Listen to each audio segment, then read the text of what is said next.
So I am now back at the same property that we reviewed last week. It was 8 days ago.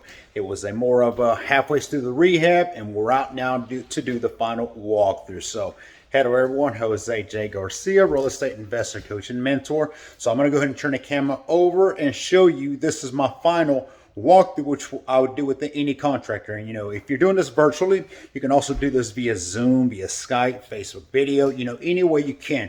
And when you do on something like that, obviously you want to be a lot more specific. It's like, show me this corner, show me this area. Why is there still this little issue? Any imperfection that you see. This is affordability housing. So a reminder of that. We're not making this a grand luxury by any means, but it's livable and presentable. That to keep in mind. So I'm going to go ahead and start on this side. Now the contractor has to come over and do a couple final little things still missing, like faceplates. Got to get those. Got 3 of those missing. So I've already sent him a message. He has a few of his tools here and some material that he still needs to get out anyway. But this is, again, more of a finished look. So let me go ahead and turn the camera over and show you the finished look. So we're still doing the black cabinets, hides a lot of little imperfections. That's one thing that we're looking for. The vinyl, my contractor loves this lumber look strips. I'm not against it. I think it's, we'll go with it. I like it. If it was my choice, I would say let's go ahead and paint them white, but it's not terrible. It definitely gives it a little different look, if you will. He calls it modern, so creative guy, but that's fine. So let's walk around. Vinyl is still settling on this one section here towards the back of the bedroom, so that'll settle down a little bit more.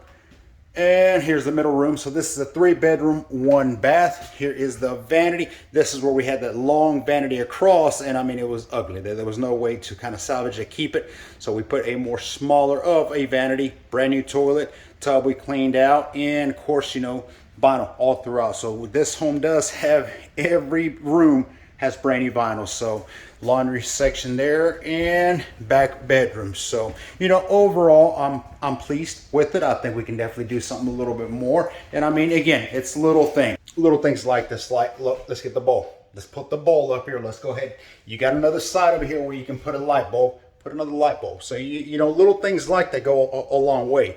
And it's always that first view presentability. Because when you're doing a final walkthrough, remember, you got to keep in mind the affordability, the whole, shebang.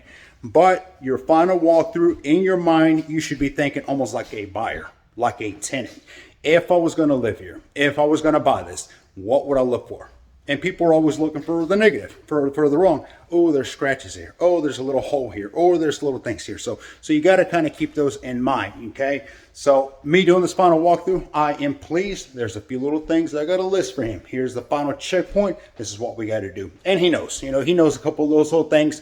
Typically when I send to this contractor, who's one of our best contractors, it's the response of, yeah, I already had that on my list, so I'll go ahead and check that out as well for today. So, that's where we're at. But this is the final walkthrough. So if you go back and see our previous video, which we'll put a link on this one on the description below, so that you can see the beginning of, I mean, we could have taken an extra step further, but if you see the first video, this home has gone a long way from what it was. So it is definitely now a presentable, it's what I would call in this market, in this mobile home community, because then there is the comps. That's what you got to kind of keep that in mind as well, is how much rehab, how much work should I put into a mobile home? Comps. That's what you do in real estate. That's what you do in mobile homes. If mobile homes here are selling for X amount, you cannot think that you're putting extra amount of material, work, whatever it may be, now you can sell for double or triple. Doesn't work that way. That's not what the market allows for.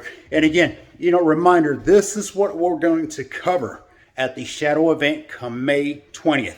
We still have a few seats available in person, plenty of seats available via Zoom, but it's not the same, guys. It is not the same. You can watch Hawaii from a screen, but you've never really been to Hawaii unless you've been there and felt the breeze. So kind of keep that in mind, the experience, being out there, being around a group of like-minded investors, because that's what we're going to have, is a group of investors who are hungry to either start investing or take their investing to the next level. We got a park owner, park operator, a business partner of mine who's been in this business for 30 years. He doesn't only buy mobile homes or mobile home parks, but he also develops them. I mean, he's going to be out there speaking on this as well. So hope to see you all there May 20th. I'll put a link on this video as well for that. Hope to see you then. Thank you for watching.